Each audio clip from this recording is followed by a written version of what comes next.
नमस्कार दोस्तों, मैं राजेश खोदरे आप सभी का MGCI के YouTube चैनल पर बहुत बहुत स्वागत करता हूं।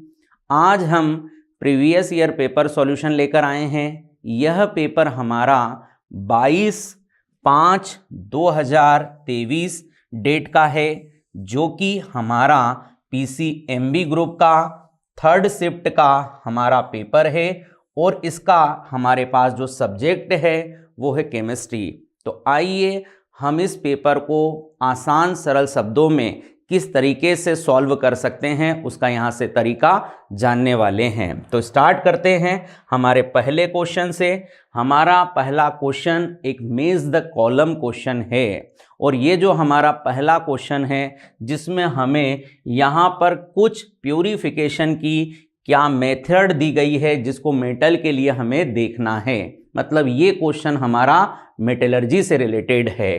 तो यहाँ पर हमारे पास इसके लिए जो फर्स्ट ऑप्शन है वो इलेक्ट्रोलाइटिक रिडक्शन। तो हम सब जानते हैं कि इलेक्ट्रोलाइटिक रिडक्शन से हम एल्यूमिनियम को प्योर करते हैं। ठीक, अगला है बेसमरीकरण या बेसमराइजेशन, जो कि हमारे लिए क्या बहुत सिंपल सा तरीका है और ये हम किसके लिए यूज़ करते हैं। तो ये हमारे पास कॉपर को क्या प्योर फॉर्म में लाने की एक मेथड होती है। फिर हमारे पास है स्मेल्टिंग प्रगलन। तो प्रगलन का यूज़ हम आयरन को पृथक करने के लिए करते हैं। लास्ट वन है ऑक्साइड का अपचयन। तो ऑक्साइड का अपचयन हम कार्बन लेकर क्या जिंक को प्योर फॉर्म में लाने के लिए करते हैं। तो इसका हमारे पास सही मेज द कॉलम आ चुका है। अब हमको इसे अपने ऑप्शन में ढूंढना है। तो हमें ऑप्शन को क्या एक एक कर चेक करना होता है जब मेज द कॉलम टाइप का क्वेश्चन हो, क्योंकि कई बार होता है कि हमारा पहला ही मेज हमारे सही आंसर तक हमको पहुंचा देता है और ऐसा ना हो तो फिर सेकंड पर बढ़ेंगे, देन थर्ड। इससे हमारा टाइम यहाँ पर क्या होगा, सेव होगा। तो यहाँ पर हम लोग देखते हैं तो हमारा ए का सही मिलाव थर्ड है। उसके हिसाब से हम चारों ऑप्शन चेक करें तो ए और सी ही हमारे लिए करेक्ट हो रहा है। ठीक, अब सेकंड पर चलते हैं। सेकंड का सही मैच फोर्थ ऑप्शन हो रहा है। तो हम क्या देखें तो हमारा सी ऑप्शन में हमें बी के लिए फोर्थ दिया है, बट ए के लिए जो बी है वो फर्स्ट है। तो अब हमारे पास सिंगल चॉइस बच रही है कि इस क्वेश्चन का एकदम करेक्ट आंसर हमारे लिए सी हो रहा है। ठीक, अब हम आगे बढ़ते हैं नेक्स्ट क्वेश्चन पर। हमारे पास यहाँ पर नेक्स्ट क्वेश्चन भी एक मेज द कॉलम क्वेश्चन है, जहाँ पर हमारे पास कुछ सेल रिएक्शन दी गई है जिसके लिए हमको सही मिलाव मैच द कॉलम का करेक्ट मैच करना है। ठीक, तो आइए अपन इस क्वेश्चन को जल्दी से सॉल्व करें। यह हमारा इलेक्ट्रोकेमिस्ट्री का एक सिंपल सा क्वेश्चन है जहां पर हमको फ्यूल सेल ईंधन सेल के लिए इधर से सही मिलाव करना है। तो हम सब जानते हैं कि ईंधन सेल के एनोड के लिए हमें मिलता है ऑक्सीडेशन, और यहाँ पर हम ऑक्सीडेशन किसका कराते हैं तो हमारे पास H2 गैस का एनोड पर ऑक्सीडेशन कर हमें हाइड्रोजन आयन प्लस क्या कुछ इलेक्ट्रॉन यहाँ से रिलीज कर दिए जाते हैं। ऑक्सीडेशन हम सब जानते हैं वह प्रोसेस जहाँ पर इलेक्ट्रॉन लूज किए जाए। अब इसका जो हमारे पास कैथोड इलेक्ट्रोड का रिएक्शन है वहाँ पर रिडक्शन हमको मिलने वाला है, जहाँ पर हम लोग O2 से ये जो हमारा 4 इलेक्ट्रॉन निकाला गया है उसको क्या गेन कराकर इस कैथोड की रिएक्शन को कंप्लीट करते हैं। तो हमारे पास यहाँ रिएक्शन के बाद क्या बचने वाला है 2s2o। ठीक, यहाँ रिएक्शन कर O2 प्लस 4H प्लस क्या वाटर बनाएगा। अब हमसे यहाँ पर अगर नेट सेल रिएक्शन लिखने को कहा जाए तो हम इसको बहुत इजीली लिख देंगे। ये 4H प्लस से 4H प्लस, ये 4 इलेक्ट्रॉन से 4 इलेक्ट्रॉन, मतलब सेल रिएक्शन हमारे पास होने वाली है 2s2 प्लस O2 और क्या वाटर हमारा बनेगा, जिसका हम ऑप्शन देख पा रहे हैं कि इसका सही मिलाव हमारे लिए थर्ड है। Mercury cell. मरकरी सेल हमारा क्या एक प्राथमिक सेल होता है और चाहे प्राथमिक हो या द्वितीयक हमारे पास जो बैटरियां हैं उनके लिए सेल विभव कांस्टेंट होता है। तो हमारे पास मरकरी सेल का सही मिलाव क्या स्थिर विभव देता है। अब हमारे पास है लोकलांसी सेल। ये हमारा एक प्राथमिक सेल है जिसमें अमोनियम आयन को हम कैथोड पर लेकर इसका क्या कराते हैं, रिडक्शन, और जिंक को हम एनोड इलेक्ट्रोड पर लेकर क्या इसका ऑक्सीडेशन कराते हैं। मतलब यहाँ पर एनोड के लिए हम अगर रिएक्शन की बात करें तो यहाँ ऑक्सीडेशन होगा और ऑक्सीडेशन कर जिंक से हमें जिंक 2+ और साथ में 2 इलेक्ट्रॉन को क्या रिलीज कर दिया जाएगा। यह रिएक्शन हमारा लोकलेंसी सेल के एनोडिक इलेक्ट्रोड की है जो कि शायद हमारे पास यहाँ दी गई है। और इस तरीके से लास्ट जो हमारा ऑप्शन है क्या वो फर्स्ट के लिए हो जाएगा, अर्थात निकल कैडमियम सेल एक द्वितीयक सेल है जहां पर हम लोग क्या सेल को डिस्चार्ज होने के बाद पुनः रिचार्ज कर सकते हैं। ठीक, हमारे पास नेक्स्ट जो क्वेश्चन है देखें तो हमारे पास नेक्स्ट क्वेश्चन एक IUPAC नॉमेनक्लेचर के ऊपर है जहां पर हमें एक स्ट्रक्चर का क्या देखना है, नाम। तो हमारे पास जो दिया गया फॉर्मूला है CH3CH C2H5 और यहाँ पर CH2Br। यहाँ पर चेन में कोई भी PFG कोई भी मल्टीपल बॉन्ड नहीं है। हमारे पास एक फंक्शनल ग्रुप है जिसको हम हेलोजन के रूप में देखते हैं, बट ये ऑलवेज हमारे लिए सब्स्टिट्यूएंट का काम करता है, प्रतिस्थापी का काम करता है। तो हमें यहाँ पर एक लॉन्गेस्ट चेन को PCC के रूप में सिलेक्ट करना है। तो जो कि हम देख पा रहे हैं यहाँ पर हमारे पास क्या ये 4 कार्बन की लॉन्गेस्ट चेन हो गई। अब इसके लिए नंबरिंग जिधर से सब्स्टिट्यूएंट ग्रुप पास है वहां से लिखना है, तो 1 2 3 एंड 4। अब हमारे पास क्या इसके लिए 2 सब्स्टिट्यूएंट ग्रुप हो गए, एक मिथाइल और एक ब्रोमो। और हमें मालूम है सब्स्टिट्यूएंट को ऑलवेज क्या अल्फाबेटिकली ऑर्डर में लिखा जाता है। तो इसके लिए हमारे पास करेक्ट नेम क्या हो जाएगा, 1 ब्रोमो, और यहाँ पर हमारा 2 क्या हो जाएगा, मिथाइल, और हमारी चेन का PCC नंबर है 4 तो हो जाएगा ब्यूटेन। ये हमारा करेक्ट IUPAC नाम है जिसको हम जल्दी से अपने ऑप्शन से ढूंढें और अपने आंसर को कराएं। तो यहाँ पर 1 ब्रोमो 2 मिथाइल, यहाँ पर हमारा ब्यूटेन क्या फर्स्ट करेक्ट आंसर है। चलिए अगले क्वेश्चन की ओर देखें हमारे पास नेक्स्ट क्वेश्चन क्या है। तो हमारे पास यहाँ पर नेक्स्ट क्वेश्चन है aspartame is most successful artificial sweetener but is only limited to cold food and cold drinks because. मतलब एस्पार्टम हमारा एक कृत्रिम स्वीटनर है जिसका उपयोग हम केवल कम ताप पर ही कर सकते हैं, अधिक पर क्यों नहीं। उसके लिए हमें यहाँ पर क्या कुछ स्टेटमेंट दिया है, उसके लिए हमें उसका सही रीजन देखना है। तो भाई हम सब जानते हैं कि एस्पार्टम का अगर हम अधिक ताप पर यूज़ करेंगे तो उसके बॉन्ड जो हैं वो ब्रेक हो जाएंगे जिससे कि वह अनस्टेबल हो जाएगा, वह हमारे यूज़ हेतु नहीं रह पाएगा। तो हम यहाँ पर इसका करेक्ट आंसर अगर इसके रीज़न में देखें तो ये अनस्टेबल होता है एट कुकिंग टेम्परेचर, इसलिए अपन इसको कोल्ड कंडीशन में यूज़ करते हैं। ठीक, नेक्स्ट क्वेश्चन पर आगे बढ़ते हैं। हमारे पास अगला जो क्वेश्चन है वो है निम्नलिखित अभिक्रिया में X को उसकी ऑक्सीकरण संख्या के साथ पहचानिए। तो यहाँ पर अपने को एक रिएक्शन दी है, रिएक्शन में हमारा सही प्रोडक्ट क्या होगा, देन उसका ऑक्सीडेशन नंबर मेज करना है। ठीक, तो इस रिएक्शन को क्यों ना हम बैलेंस करके हमारे पहले उस प्रोडक्ट तक पहुँचे।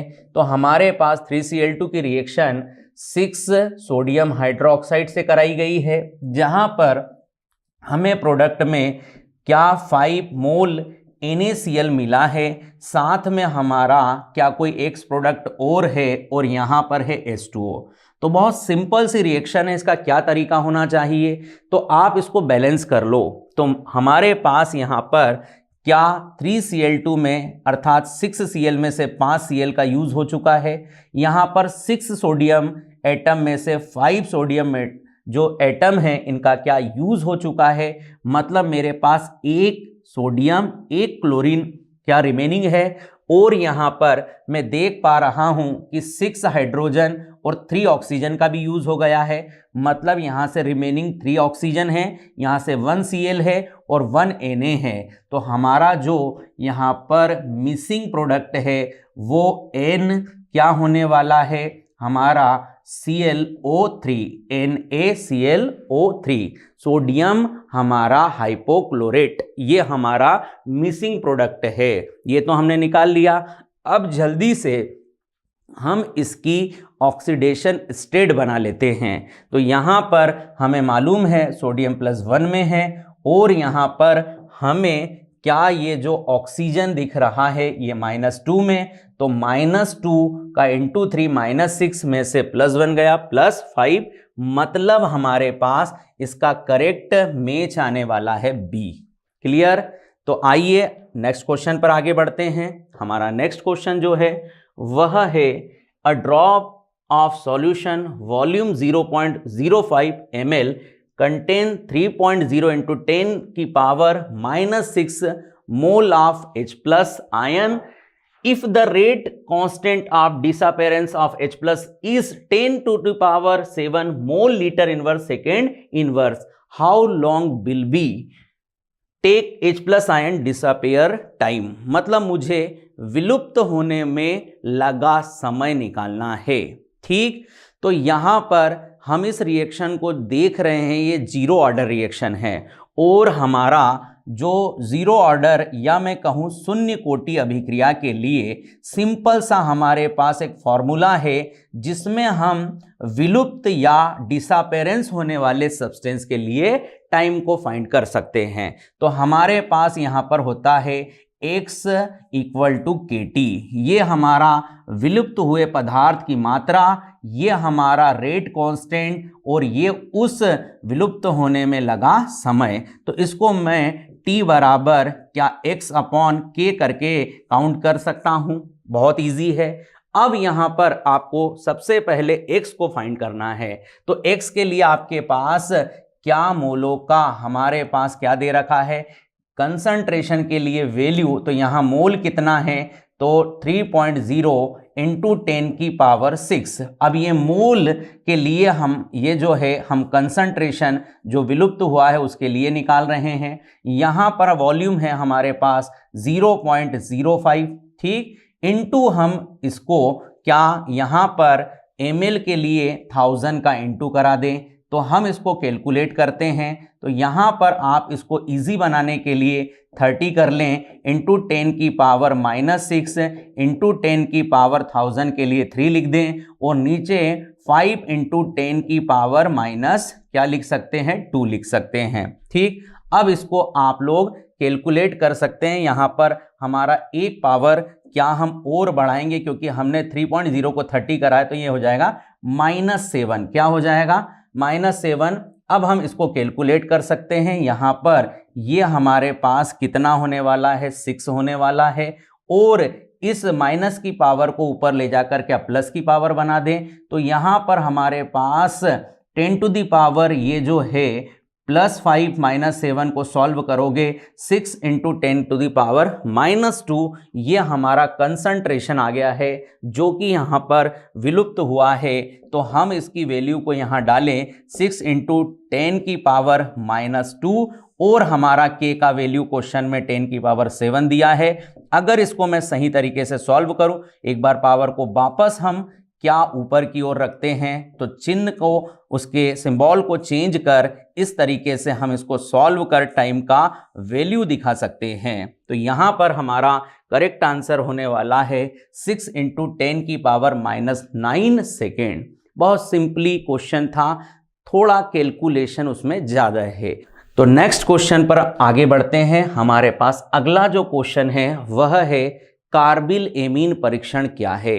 तो कार्बिल एमीन परीक्षण हमारा प्राइमरी एमीन को आइडेंटिफाई करने वाला परीक्षण है जिसको हम क्लोरोफॉर्म और बेस की प्रेजेंस में रिएक्शन कर आइडेंटिफाई करते हैं आइसोसाइनाइड बनाकर।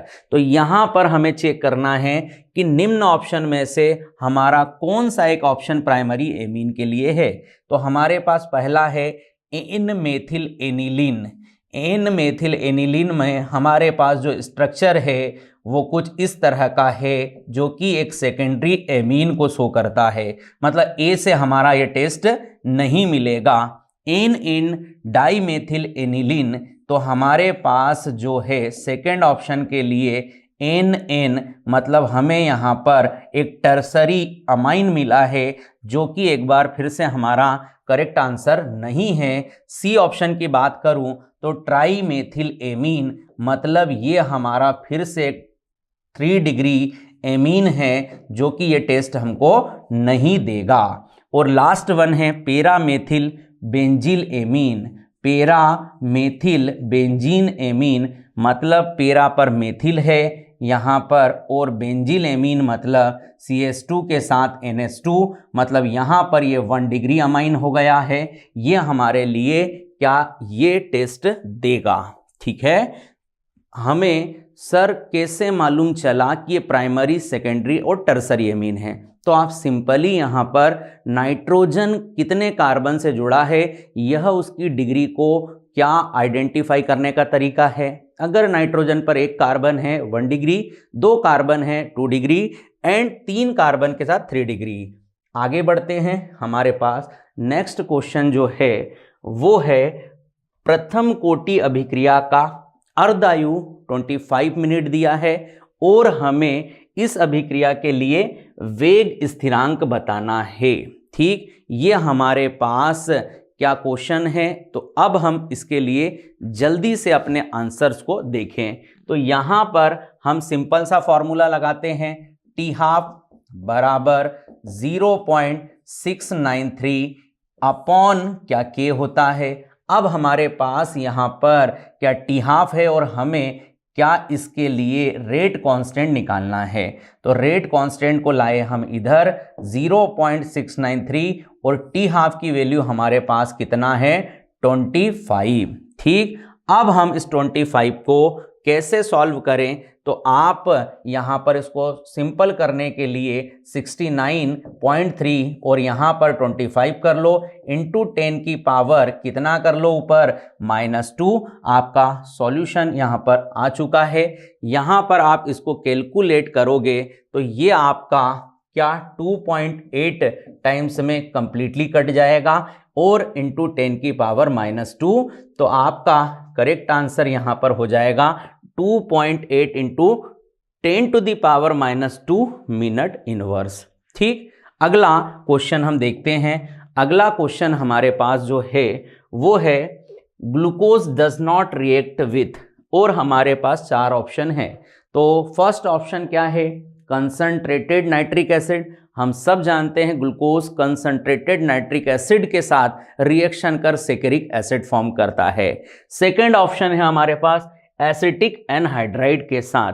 तो हम ये भी जानते हैं कि एसिटिक एनहाइड्राइड या एसिटिल क्लोराइड के साथ हमारा ग्लूकोज पेंटा एसिटेट ग्लूकोज फॉर्म करता है। सी ऑप्शन हमारे पास है हाइड्रोक्सिल एमीन के साथ। तो हाइड्रोक्सिल एमीन के साथ ग्लूकोज का ग्लूकोज ऑक्सिम बनता है। मतलब ये फर्स्ट तीनों ऑप्शन से हमें ग्लूकोज की रिएक्शन मिलती है। बट हमारा ग्लूकोज सोडियम बाइसल्फाइड के साथ अपनी रिएक्शन नहीं करता है, क्योंकि इसमें हमारा क्या होता है रीअरेंजमेंट, जो कि ग्लूकोज के एल्डिहाइडिक ग्रुप से पॉसिबल नहीं होता है। ठीक, तो इसका करेक्ट आंसर होने वाला है डी। नेक्स्ट क्वेश्चन पर हम आगे बढ़ते हैं। हमारे पास अगला जो क्वेश्चन है वो the standard reduction potential SN4 plus से हमें SN2 प्लस में, और इसके लिए वोल्टेज दिया है। आगे क्रोमियम 3 प्लस को क्रोमियम में चेंज करा है, इसका भी हमें क्या पोटेंशियल -0.74 दिया है। हमें इसके लिए सेल रिएक्शन लिखना है। तो सबसे पहला काम क्या है, इलेक्ट्रोकेमिकल सीरीज हमें अच्छे से याद होना चाहिए, ताकि ऐसे क्वेश्चन को हम क्विक और विद इन मिनट में कर सकें। अब कैसे? तो अब हमें मालूम है कि ये जो Cr है वो इलेक्ट्रोकेमिकल सीरीज में क्या हमारा ऊपर होता है, किसके? हमारे इस एसेन अर्थात टिन के। और हम ये भी जानते हैं कि जो इलेक्ट्रोकेमिकल सीरीज में ऊपर है, जिसका रिडक्शन पोटेंशियल कम है, वो हमारा एनोड की तरह बिहेव करता है, जिस पर हमें ऑक्सीडेशन मिलता है। और जो इलेक्ट्रोकेमिकल सीरीज में नीचे की ओर होता है वह हमारा एज अ कैथोड वर्क करता है, इस पे हमें रिडक्शन मिलता है। तो हम चेक करें तो यहां पर हम देख पा रहे हैं कि ये तो हमारा क्या रिडक्शन शो कर रहा है, बट ये भी रिडक्शन शो कर रहा है। तो इसको आपको चेंज करना है, क्योंकि यहां मिलेगा ऑक्सीडेशन। तो ये जो हमारा प्रोसेस होगा वो Cr से Cr+3 और यहां से 3 इलेक्ट्रॉन को लूज कराया जाएगा। ठीक है, अब हम इसका सेल रिएक्शन लिख सकते हैं। तो सेल रिएक्शन लिखने का बहुत सिंपल सा तरीका है, ABC। Anodic reaction, salt bridge लगाओ और कैथोडिक रिएक्शन लिखो। एनोड पर ऑक्सीडेशन चल रहा है, क्या हो रहा है? Cr से हमारा Cr3+ बन रहा है। यहां पर हमने लगाया सॉल्ट ब्रिज, यहां पर हमारा Sn4+ से क्या हमारा Sn2+ बन रहा है, जो कि रिडक्शन को शो कर रहा है। अब इस हमारे मेज को अगर हम चेक करें तो बिल्कुल हमारा जो सी ऑप्शन है क्या सेम इस तरह की सेल रिप्रेजेंटेशन में है। ठीक, हमारा नेक्स्ट जो क्वेश्चन है, हमारे पास निम्न लिखित कथनों में कौन सा कथन उत्प्रेरक के लिए सही है? हमें कैटेलिस्ट के लिए करेक्ट स्टेटमेंट देखना है। तो आइए चेक करते हैं। फर्स्ट स्टेटमेंट है, किसी अभिक्रिया को उत्प्रेरित करने के लिए उत्प्रेरक का बहुत अधिक मात्रा लेना होता है। बिल्कुल ऐसा नहीं होता। हमको लिटिल अमाउंट में कैटेलिस्ट को किसी रिएक्शन को कैटेलाइट करने के लिए लगता है। सेकंड हमारा ऑप्शन है, समान अभिकारक भिन्न उत्प्रेरक को प्रयोग करने पर भिन्न उत्पाद देता है।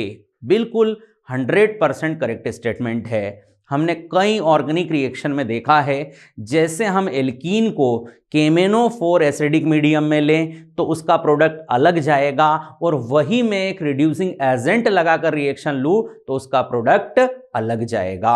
मतलब वहां कैटेलिस्ट का बहुत बड़ा रोल है। ठीक, अगला हमारा जो क्वेश्चन है वह यहां पर ऑप्शंस जो है अगला, उत्प्रेरक उत्प्रेरण क्षमता रसोवशोषण की प्रबलता पर निर्भर नहीं करती, जबकि ये स्टेटमेंट भी गलत है, करती है। अगला हमारे पास जो स्टेटमेंट है वो है, उत्प्रेरक अभिक्रिया के पहले और अभिक्रिया के बाद समान नहीं रहते। बिल्कुल ये स्टेटमेंट भी रॉन्ग है। आपका उत्प्रेरक जो रिएक्शन के प्रारंभ में था वही रिएक्शन को कंप्लीट करने के बाद भी रहेगा, उसमें कहीं भी कोई चेंज नहीं आएगा, क्योंकि वो नेक्स्ट टाइम फिर रिएक्शन के लिए अवेलेबल रहेगा। तो इसका हमारे लिए सही आंसर बी ऑप्शन होने वाला है। नेक्स्ट क्वेश्चन पर आगे बढ़ते हैं। अगला हमारे पास जो क्वेश्चन है वह है, लाफिंग गैस हास्य गैस का रासायनिक सूत्र बताना है। तो ये तो हम सब लोगों ने पढ़ रखा है।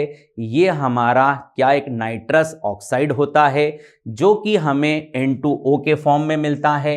एक न्यूट्रल हमारा नाइट्रोजन ऑक्साइड है और कलरलेस भी हमारा ऑक्साइड है, और नेचर में ये हमारा क्या डायमैग्नेटिक होता है, प्रतिचुंबकीय होता है।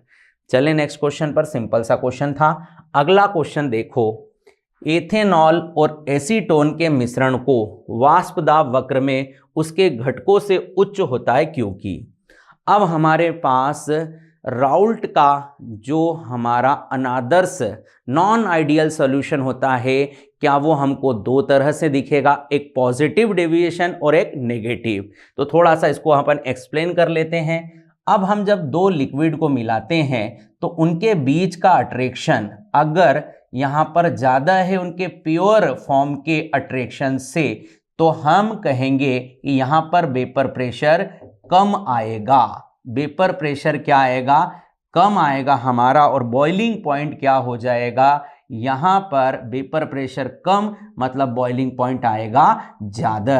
कब कहेंगे ऐसा, ओ जब हमारा दो लिक्विड के पार्टिकल का फोर्स ऑफ अट्रैक्शन उनके प्योर फॉर्म के अट्रैक्शन से ज़्यादा हो, तब उनके लिए बॉइलिंग पॉइंट ज़्यादा, वेपर प्रेशर कम, और इस तरह के डेविएशन को हम नेगेटिव डेविएशन में देखते हैं। बट हमको यहाँ पर पॉजिटिव डेविएशन को पूछा गया है, तो जस्ट इसके अपोजिट रिएक्शन हमको दिखने वाली है। जबकि हमारा ए और बी लिक्विड के बीच के पार्टिकल का फोर्स ऑफ अट्रैक्शन उनके प्योर फॉर्म में ए और बी के अट्रैक्शन से क्या हो, कम हो, मतलब ये इजीली अपने बॉन्ड को क्या कर दे, ब्रेक। तो यहाँ पर बॉइलिंग पॉइंट इनके लिए कम, किंतु वेपर प्रेशर क्या होगा, पहले से ज़्यादा, और ऐसे डेविएशन को हम पॉजिटिव डेविएशन में देखेंगे। ठीक, मतलब हमारा आंसर क्या होने वाला है, ए और बी के बीच वीक अट्रैक्शन होता है। तो आइए इसको हम सर्च कर लें चार ऑप्शन में, तो हमारे पास ए ऑप्शन ही क्या करेक्ट आंसर है, अणुओं के मध्य दुर्बल अन्योन्य क्रिया। अगला क्वेश्चन देखें, तो सिंपल सा एक क्वेश्चन है जिसमें MnO4 माइनस से हमें क्या चेंज Mn2+ के लिए करके दिया जा रहा है कि 2 मोल से प्राप्त करने के लिए आवश्यक आवेश की मात्रा। ठीक है, तो इस तरह के क्वेश्चन में हम लोग जानते हैं कि जब हमारा 1 मोल चार्ज के लिए हम कोई वैल्यू लिखते हैं तो वो 1 फेराडे या 96,500 क्या हम कूलाम बोलते हैं। अब हमको देखना है कि यहाँ कितना मोल हमारा चेंज आया है नंबर ऑफ इलेक्ट्रॉन का, उतना हमें वहाँ पर क्या चार्ज देखना है। तो हम पहले तो चेंज इन ऑक्सीडेशन निकालेंगे। तो MnO4 माइनस के अंदर हम बात करें तो Mn का ऑक्सीडेशन नंबर +7 मिलेगा, और Mn हमारा जो है +2 के लिए हम डायरेक्ट देख पा रहे हैं +2 है। तो चेंज कितने का है, तो 1 मोल से हमारे पास चेंज कितने का निकल कर आया, 5 का। हमें रिएक्शन के लिए कितने मोल दिए, 2, तो टोटल हमारा जो इलेक्ट्रॉन का चेंज आया है क्या वो 10 मोल इलेक्ट्रॉन का आया है। और हमें मालूम है 1 मोल इलेक्ट्रॉन के चेंज के लिए हमारे पास 1 फेराडे होता है, तो 10 के लिए हमारे पास क्या इंटू 10 हो जाएगा। तो हमारे पास यहाँ पर कितने फेराडे लगेंगे, तो यहाँ पर हमारा सिंपल सा आंसर है, इसके लिए आवश्यक चार्ज जो है वो 10 फेराडे लगेगा। ठीक है, अगला क्वेश्चन देखें हम। यहाँ पर नेक्स्ट क्वेश्चन हमारे पास है, In case of phosphorus, PCl3 and PCl5 are possible while nitrogen only form NCl3 and not NCl5.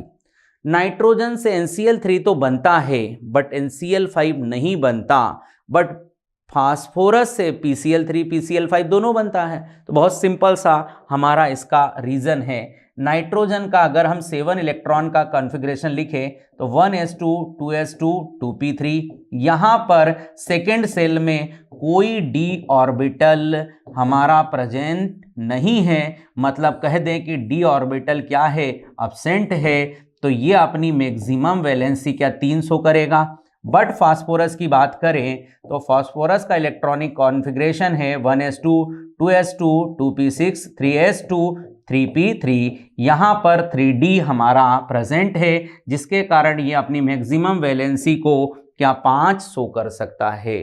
तो यही वो रीज़न है जिसको हम NCl5 नहीं बनता उसके संदर्भ में कह सकते हैं कि N के पास हमारा d ऑर्बिटल क्या होता है, अब्सेंट। तो हम सही आंसर को चूज करें यहाँ से। नाइट्रोजन परमाणु में रिक्त d कक्षक नहीं होता, जबकि फास्फोरस के पास होता है। ठीक है, आइए नेक्स्ट क्वेश्चन पर बात करते हैं। हमारे पास नेक्स्ट क्वेश्चन है, हार्मोन जो शरीर में वसा, प्रोटीन, कार्बोहाइड्रेट के उपापचय को नियंत्रित करता है और ऊर्जा निष्कासित करता है। ठीक है, तो हम हर हार्मोन के क्या फंक्शन को देखें और हमारे आंसर को चूज करें। तो देखिए हमारे पास पहला क्या है, यहाँ पर थायरॉक्सिन, जो कि थायराइड ग्लैंड से हमें सीक्रेट करके दिया जाता है, स्त्रावित करके दिया जाता है, जो कि हमारे शरीर में उपापचय का काम करता है। मतलब फर्स्ट ऑप्शन ही हमारा आंसर है। बट सेकेंड, इंसुलिन जो हमारे ब्लड में शुगर को क्या कंट्रोल करने का काम करता है। एड्रेनलिन हमारे जो एक्सप्रेशन है, हमारे जो आव भाव है उनको क्या शो करने वाला हार्मोन है, और हमारा एस्ट्राडाइओल ये एस्ट्रोजन फीमेल हार्मोन होता है। ठीक, तो हमारा इस क्वेश्चन के लिए सही आंसर क्या थायरॉक्सिन होने वाला है। देखें नेक्स्ट क्वेश्चन को, तो यहां पर हमारे पास नेक्स्ट क्वेश्चन है, निम्न रूपांतरण में उपयुक्त अभिकर्मक है, the appropriate reagent for the following conversion. हमारे पास क्या टालुइन दिया है और हमें यहाँ पर पेराक्लोरोटालुइन बनाकर दिया जा रहा है। तो बहुत सिंपल सी ये रिएक्शन है, जहाँ पर हम बात कर रहे हैं कि ये जो हमारा मिथाइल ग्रुप है क्या इस रिंग पर +H शो करेगा, और +H शो करने के कारण हमारी ये जो रिंग है ये अर्थोपेरा पर क्या इलेक्ट्रॉन डेंसिटी को बढ़ा देगी, जिससे किसी इलेक्ट्रोफाइल के लिए अटैक बढ़ जाएगा। तो अब इस पर हम इजीली किसी इलेक्ट्रोफाइल अर्थात जो हमारे पास Br2 और FeCl यहाँ पर 3 है, इसकी प्रेजेंस में हम Br की बॉन्ड को ब्रेकिंग कर यहाँ से Br क्या हमारा एक इलेक्ट्रोफाइल जनरेट करेंगे, जो कि हमारा अर्थो पोजीशन पर अटैक कर हमारे पास और पेरा पोजीशन पर अटैक कर क्या प्रोडक्ट बनाएगा। तो इसके हमारे पास 2 प्रोडक्ट बनेंगे, एक बन जाएगा अर्थोब्रोमोटोलुइन और एक बन जाएगा पेराब्रोमोटोलुइन। तो इसमें अगर हम मेजर पर चले तो यहाँ पर हमारा ये जो प्रोडक्ट है डिस्टेंस के कारण रिपल्शन कम पेरा के लिए, और यही हमारा मेजर प्रोडक्ट बनेगा इस रिएक्शन के लिए। तो हमारा सही एकदम जो आंसर है वो सी होने वाला है। बहुत सिंपल सी हमारी रिएक्शन है, ए इलेक्ट्रोफिलिक हमारा सब्स्टिट्यूशन रिएक्शन होता है। ठीक, नेक्स्ट क्वेश्चन की बात करते हैं। फ्रेडलिक अधिशोषण समतापी वक्र में 1/n का मान क्या होता है। तो सबसे पहले हम फ्रेडलिक इक्वेशन की बात करें तो x/m = k p⁻1/n। यहाँ पर x जो है हमारा जो भी गैस का एड्जॉर्प्शन है उसका मास, और हमारा जो एड्जॉर्वेंट है m उसके लिए मास होता है, K हमारा कांस्टेंट है, P हमारा प्रेशर है, और सिंपली इसके लिए हमारे पास जो 1/n की वैल्यू है वो 0 से लेकर क्या 1 तक होती है। ठीक है, और इसका हमारा एक इस तरीके से जो है रिएक्शन के लिए कर्व बनता है, जिसके हम 3 पॉइंट क्या प्रेशर के अलग अलग वैल्यू के लिए निकालते हैं। ठीक, तो बहुत सिंपल सा क्वेश्चन था जिसका आंसर हमारे लिए क्या यहाँ पर सी होने वाला है। ठीक, तो नेक्स्ट क्वेश्चन पर आगे बढ़ते हैं। अगला क्वेश्चन देखें, तो अगला क्वेश्चन हमारे पास है, निम्नलिखित में से कौन सा कथन सही नहीं है, इनकरेक्ट स्टेटमेंट हमें निकालना है। ठीक, तो आइए इसको हम थोड़ा सा यहां से देखते हैं यहाँ पर इस क्वेश्चन के लिए क्या हमारा सही होगा। तो यहाँ पर हम बात कर रहे हैं इस क्वेश्चन के लिए, तो देखिए पहला स्टेटमेंट क्या है, लेंथेनम संक्रमण श्रेणी का तत्व है, ना कि लेंथेनाइड का। बिल्कुल हमारा करेक्ट स्टेटमेंट है। लेंथेनाइड हमारा डी ब्लॉक एलिमेंट है, बट उसके आगे के 14 एलिमेंट जो है एफ ब्लॉक में आते हैं, तो ये करेक्ट स्टेटमेंट है, हमको इनकरेक्ट देखना है। ल्यूटेशियम ट्राइहाइड्रोक्साइड की तुलना में कम क्षारीय होता है हमारा लेंथेनम हाइड्रोक्साइड। ये स्टेटमेंट हमारा रॉन्ग है। क्यों? देखें हमारा ये जो लेंथेनम 3 से जब हम ल्यूटेशियम 3 पर आगे कंटिन्यू बढ़ते हैं तो हमारा यहाँ पर लेंथेनाइड संकुचन के कारण लगातार क्या साइज डिक्रीज होता है, और साइज डिक्रीज हो रहा है एक केटायन के लिए, मतलब वहाँ कोवेलेंट कैरेक्टर बढ़ेंगे।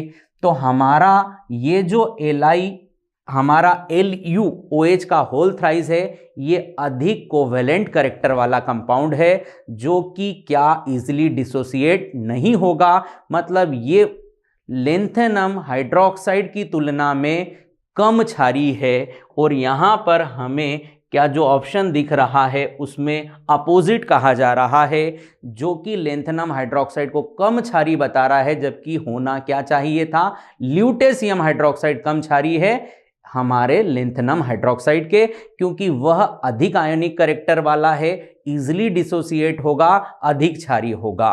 तो हमारा इस क्वेश्चन के लिए करेक्ट आंसर हमें बी मिल चुका है। बाकी ऑप्शन को भी जल्दी से लर्न कर लेते हैं यहाँ से। तो लेंथेनाइट श्रेणी में लेंथेनाइट 3+ आयन की आयनिक त्रिज्या घटती है। बिल्कुल हमारा जैसे जैसे लेंथेनाइट से ल्यूटेशियम पर जाएंगे आयनिक त्रिज्या हमारी क्या होती जाएगी, घटती जाएगी। लेंथेनाइट संकुचन के कारण जेडार और HF की परमाणु त्रिज्या समान होती है। बिल्कुल करेक्ट है, हमारा इनकरेक्ट बी ऑप्शन है, मतलब वही आंसर है। अगला नेक्स्ट जो क्वेश्चन है हमारे पास देखते हैं। एमीन नाइट्रोजन ए परमाणु और बी संकरित है, जो एमीन की ज्यामिति के रूप में सी बनाते हैं। ए बी सी के लिए हमें यहाँ पर बात करना है क्रमशः होगा। तो हम एक एमीन कोई सा भी 1 डिग्री 2 डिग्री या 3 डिग्री में से लेकर उसका स्ट्रक्चर लिखते हैं। तो ये हमारा 1 डिग्री एमीन है, जिस पर हमें मालूम है नाइट्रोजन के लिए 3 बॉन्ड पेयर एक लोन पेयर होता है। तो यह हमारा जो नाइट्रोजन है क्या ये त्रिसंयोजी हो गया, जिसकी संयोजकता का मान कितना हो गया, 3। ठीक, अब सेकेंड हमें इसका क्या हाइब्रिडाइजेशन चेक करना है। तो 3 बॉन्ड पेयर एक लोन पेयर, मतलब हमारे पास इसके लिए हाइब्रिडाइजेशन ऑर्बिटल नंबर आया 4। तो इसका जो संकरण होगा, जो हाइब्रिडाइजेशन होगा वो sp3 होगा। ठीक, अब हमें sp3 में इसका शेप आइडेंटिफाई करना है। तो हमें मालूम है sp3 में जब 4 बॉन्ड पेयर के साथ 0 लोन पेयर हो तो टेट्राहाइड्रल बनता है, और 3 बॉन्ड पेयर के साथ 1 लोन पेयर होता है तो पिरामिडल शेप होता है। तो इसका जो शेप होगा हमारे लिए क्या वो पिरामिडल होगा। तो हमारे पास नाइट्रोजन की वैलेंसी 3, हाइब्रिडाइजेशन sp3 और शेप होगा पिरामिडल। इसको आप चेक कर सकते हो, ये आपका सी ऑप्शन में एकदम करेक्ट बैठ रहा है। अगला क्वेश्चन देखते हैं। हमारे पास नेक्स्ट क्वेश्चन जो है वह है acetaldehyde and benzaldehyde can be best distinguished by. कौन इनको आसानी से हमें विभेद करके देगा। तो हमने यहां पर 4 टेस्ट एल्डिहाइड और बेंजल्डिहाइड के बीच में देखे हैं। टॉलिन अभिकर्मक टेस्ट, फहलिंग टेस्ट, हमारा बेनिडक्ट टेस्ट और सीप अभिकर्मक टेस्ट। तो हमारा जो टॉलिन और सीप है वो तो एल्डिहाइड बेंजल्डिहाइड दोनों से आता है, इसलिए हम उससे उसको अलग अलग नहीं कर सकते। बट अगर हमारे पास फहलिंग और बेनिडक्ट टेस्ट है तो ये हमें केवल एलिफेटिक एल्डिहाइड में मिलेगा, बेंजल्डिहाइड के साथ नहीं मिलता है। इनमें से हम एक टेस्ट से एल्डिहाइड बेंजल्डिहाइड को सेपरेट कर सकते हैं। तो हम देख पा रहे हैं हमारे पास 4 ऑप्शन में हम जिस टेस्ट की बात कर रहे हैं वो डी ऑप्शन में दिख रहा है, मतलब हमारे लिए करेक्ट आंसर होने वाला है डी। अब हम चलते हैं नेक्स्ट क्वेश्चन पर। हमारे पास नेक्स्ट क्वेश्चन है यहां पर, Which of the following is not correct about the order of reaction? निम्नलिखित में से कौन सा कथन अभिक्रिया की कोटि के लिए सही नहीं है। सही नहीं है ये ध्यान रखना है। कई बार हम जल्दबाजी में क्वेश्चन को सही तरीके से रीड ना कर पाने के कारण आंसर आते हुए भी क्या आंसर को गलत करके आते हैं। तो हमें शांति से चीजों को पढ़कर अपने आंसर को करना है ना। तो यहां देखेंगे वेग नियम अभिव्यक्ति के लिए अभिक्रिया की कोटि किसी अभिकारक की मोलर सांद्रता के घात के योग के बराबर होती है। तो यह तो एक करेक्ट स्टेटमेंट है, इसलिए हम इसे अपना आंसर नहीं कहेंगे। किसी संतुलित रासायनिक अभिक्रिया की कोटि सदैव उसके अभिकारक के स्टोइकियोमेट्रिक गुणांक के योग के बराबर होती है। तो ये वाली स्टेटमेंट हमारी हो रही है गलत। क्या हमारी जो रेट लॉ है उसके अकॉर्डिंग हम बात करें तो हम कोई भी रिएक्टेंट का जो स्टोइकियोमेट्रिक कोएफिशिएंट है उसको कभी भी रेट के लिए हम पावर नहीं बनाते हैं। हम उसके लिए एक सिंपल वैल्यू क्या अज्यूम करते हैं जो प्रैक्टिकली हमको मिलती है। तो यहाँ पर हमारा बी जो है इनकरेक्ट है, यही हमारा आंसर है। ठीक, आगे हम नेक्स्ट क्वेश्चन पर बढ़ते हैं। नेक्स्ट क्वेश्चन हमारे पास जो है वो है सल्फर का वह ऑक्सो अम्ल जिसमें सल्फर परमाणु पर इलेक्ट्रॉन का एकाकी युग्म क्या उपस्थित हो। तो आइए फटाफट में सारे स्ट्रक्चर आपको बना देता हूं जिससे आपको आपका आंसर दिखे। तो यहां पर हमने क्या H2SO4 के स्ट्रक्चर की बात करी, तो यहां इस तरीके से हमारा क्या H2SO4 स्ट्रक्चर होता है जहां सल्फर पर कोई लोन पेयर नहीं है। अगर हम बात करें H2SO3 की, तो यहाँ पर हम अगर इस स्ट्रक्चर को बनाते हैं तो ये हमारा H2SO3 का स्ट्रक्चर है जहाँ पर हमारा सल्फर एक लोन पेयर रखता है। अगर हम किसका स्ट्रक्चर शो करें, यहाँ पर मार्शल एसिड का H2S2O8 का, तो हमारे पास कुछ स्ट्रक्चर इस तरीके से यहाँ हमें मिलने वाला है। ये हमारा हो गया मार्शल एसिड का, यहाँ पर भी सल्फर के ऊपर कोई लोन पेयर नहीं है। अगर मैं इसे किसके लिए बनाता हूँ H2S2O7 के लिए, तो यहाँ पर अगर हम इस स्ट्रक्चर को देखें तो यहाँ पर भी आपको सल्फर पर कोई लोन पेयर नहीं दिख रहा है। तो इसके लिए आपका करेक्ट जो आंसर है वो होने वाला है बी। नेक्स्ट क्वेश्चन पर आगे बढ़ते हैं। हमारे पास नेक्स्ट क्वेश्चन जो है वो है the cell reaction occurring at anode in the electrolysis of aqueous NaCl solution is. मतलब हमें NaCl के जली विलयन पर विद्युत अपघटन कर क्या क्या मिलने वाला है। तो बहुत सिंपल सा हमारा क्वेश्चन है। NaCl को हम ब्रेक करेंगे तो हमारा Na प्लस और क्या बनेगा भाई, Cl यहाँ पर माइनस बन जाएगा, Cl यहाँ पर माइनस होगा और वाटर का हमारा हाइड्रोलिसिस पर H प्लस और OH माइनस बनता है। हमारा यहाँ पर जो एनोड पर है वो क्या Cl माइनस पहुँचेगा, Cl माइनस एनोड पर जाकर अपने आप को क्या इलेक्ट्रॉन डोनेट कर न्यूट्रल करेगा। तो यहाँ पर हमारा 1/2 Cl2 के साथ एक इलेक्ट्रॉन को लूज कराया जाएगा। ये हमारा एनोड पर मिलने वाला रिएक्शन है। तो आप चेक कर सकते हो जिस ऑप्शन में आपको ऐसा कुछ दिख रहा हो वही आपके लिए करेक्ट आंसर होगा, जो कि शायद हम बी ऑप्शन से देख पा रहे हैं।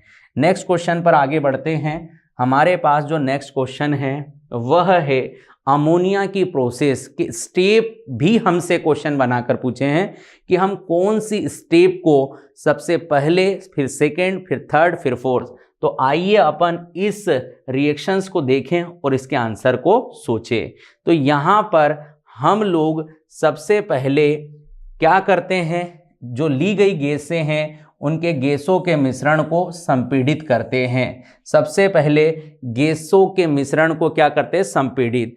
अब ऐसा करते बराबर शायद मुझे बाकी कोई और ऑप्शन पर जाने की आवश्यकता नहीं है, और ये मेरे लिए सबसे अच्छी बात है कि मैं एक ही स्टेटमेंट से मेरे सही मैच को चेक कर सकता हूं, जिससे मेरा आंसर भी सही होगा, मेरा टाइम भी सेव होगा। तो मैंने यहाँ पर क्या इसका आंसर ए करेक्ट कह दिया।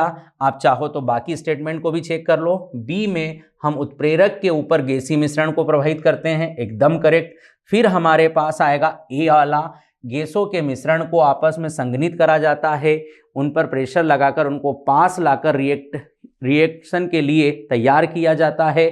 देन लास्ट में गैसों के मिश्रण का पुनः चक्रण कर प्रोडक्ट को फॉर्म किया जाता है। ठीक, तो हमने क्या पहले ही मैच से हमारे सही आंसर को बना लिया था। तो आप भी इसी तरह की थिंकिंग को रखकर क्वेश्चन करेंगे तो आपको ज़्यादा बेनिफिट मिलने वाला है। आगे बढ़ते हैं। हमारे पास नेक्स्ट क्वेश्चन जो है, निम्नलिखित में से कौन सा दोष KCl क्रिस्टल द्वारा प्रदर्शित किया जाता है। तो भाई KCl से हमको दो तरह के दोष मिलते हैं, एक तो शॉटकी त्रुटि, शॉटकी डिफेक्ट, देन एक मिलता है धातु आधिक्य दोष। तो मैं जल्दी से सारे जो भी हमारे यहाँ पर क्या है डिफेक्ट उनकी बात कर दूं। तो शॉटकी हमारा जो दोष या डिफेक्ट है, इसमें एक पॉजिटिव और एक नेगेटिव आयन अपने क्रिस्टल को क्या छोड़कर वहाँ पर वॉइड उत्पन्न करते हैं, रिक्तिकाएं उत्पन्न करते हैं, जिससे उसके घनत्व में कमी आती है। ठीक है। अब यहाँ पर अगला जो है फ्रेंकल दोष, इसमें हमारे पास जो है हमारा इस डिफेक्ट के लिए मेटल अपने क्रिस्टल को छोड़ता नहीं है, बल्कि वह केवल अपने इंटर स्पेशियल स्पीसीज जो स्थान है या कहें अंतराकाशी स्थान है वहाँ पर आ जाता है। इस दोष में हमारा डेंसिटी मास में कोई चेंज नहीं होता है और ये KCl के साथ नहीं आता। ये जनरली हमको साइज इक्वल वाले क्या मेटल नॉन मेटल में मिलता है। यहाँ पर धातु आधिक्य के दोष में दो तरीके से होता है, या तो मेटल का एक्सेस हो जाता है या फिर कोई हमारा नेगेटिव आयन अपनी पोजीशन को छोड़ क्या अपने क्रिस्टल से बाहर चला जाता है। तो इस तरीके से हमारा मेटल एक्सेस डिफेक्ट होता है। और मेटल न्यून दोष में हमारे पास क्या एक ही मेटल का अधिक वैलेंसी वाला कोई मेटल आकर क्या यहाँ पर मेटल न्यून दोष उत्पन्न करता है। तो हमारा KCl क्या दो तरह के डिफेक्ट को शो करता है, एक तो शॉर्ट की और दूसरा मेटल एक्सेस। तो इसका सही आंसर जो हमें दिख रहा है क्या A और C दोनों, जो कि B ऑप्शन में है। नेक्स्ट क्वेश्चन पर बात करता हूं। अगला जो हमारा क्वेश्चन है वो देखें यहाँ पर हम, तो सिल्वर के साइनाइड निष्कर्षण प्रक्रिया में प्रयुक्त होने वाला ऑक्सीकारक और अपचायक। तो साइनाइड प्रक्रम में ऑक्सीकारक का काम एक ऑक्सीजन करता है और रिडक्शन का काम आपका जिंक करता है। तो बहुत सिंपल सा क्वेश्चन था। इसका सही आंसर हमारे पास क्या होने जा रहा है, O2 and zinc. Next question पर बात करते हैं। तो हमारे पास जो नेक्स्ट क्वेश्चन है आइए देखें। तो हमारे पास यहाँ पर among the following identify the condense polymer. Condense polymer क्या होता है, जिसमें हम दो मोनोमर यूनिट को कंबाइन करने के लिए किसी स्मॉल यूनिट को क्या करें, एलिमिनेट करें, इसे बोलते हैं कंडेंस पॉलीमर। बट अगर मैं केवल पाई बॉन्ड को ब्रेक कर सिग्मा से दो स्पीसीज को क्या करूं, ऐड करूं, तो हम बोलते हैं उसको एडिशन पॉलीमर। तो आइए फटाफट हम बात कर लेते हैं। तो हमारा बेकेलाइट जो है क्या एक कंडेंस पॉलीमर है। इसमें हम फिनॉल और फॉर्मेल्डिहाइड, फिनॉल और फॉर्मेल्डिहाइड को कंडेंस कर वाटर मॉलिक्यूल कर क्या इस पॉलीमर को फॉर्म करते हैं।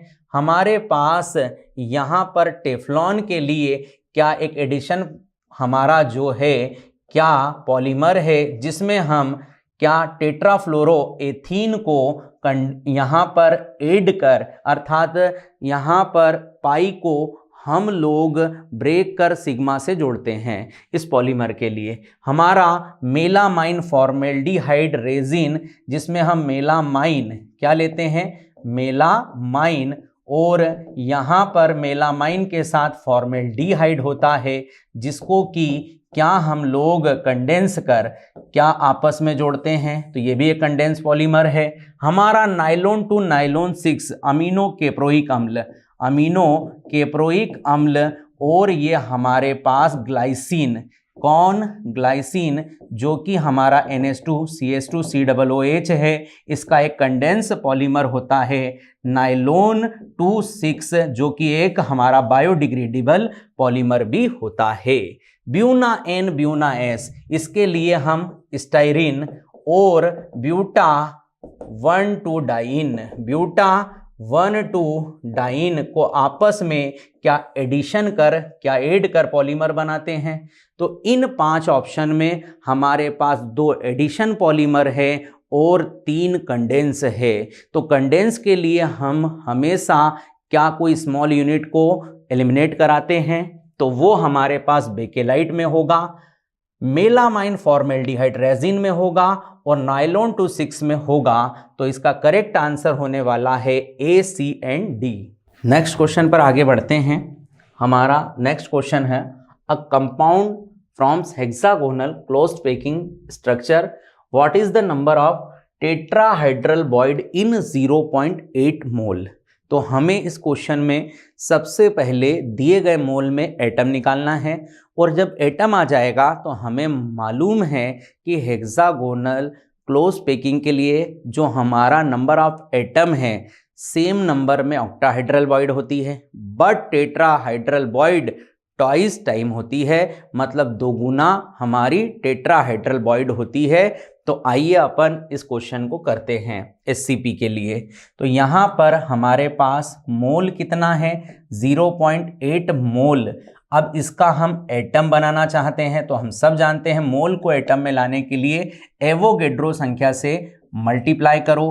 तो यहाँ पर 0.8 इंटू 6.023 इंटू 10 की पावर 23।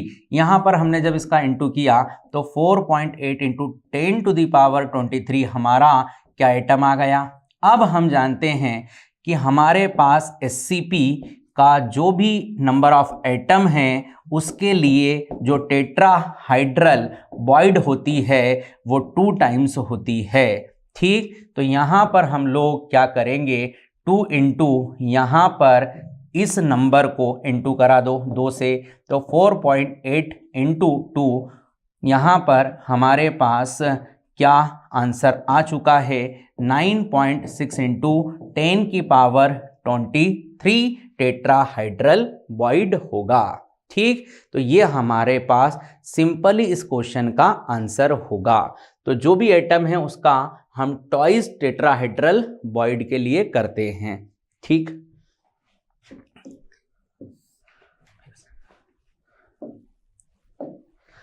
हमारे पास नेक्स्ट क्वेश्चन है, देखें तो a compound form hexagonal close packed structure, what is the number of tetrahedral Boyd in 0.8 mole of it. मतलब हमें यहां पर SCP के अंदर टेट्राहाइड्रल बॉइड नंबर देना है। तो हमें मालूम है SCP के लिए जो भी नंबर ऑफ एटम है उतना ही ऑक्टाहेड्रल बॉइड होता है, बट नंबर ऑफ एटम का ट्वाइस होता है टेट्राहेड्रल बॉइड। तो हम पहले तो दिया गया मोल का क्या नंबर ऑफ एटम निकाल ले। तो 0.8 मोल के लिए हमने क्या मोल से नंबर ऑफ एटम निकालने के लिए एवोगेड्रो संख्या से इंटू कराया। तो यहाँ पर हमारे पास 4.8 into 10 to the power 23 atom आया।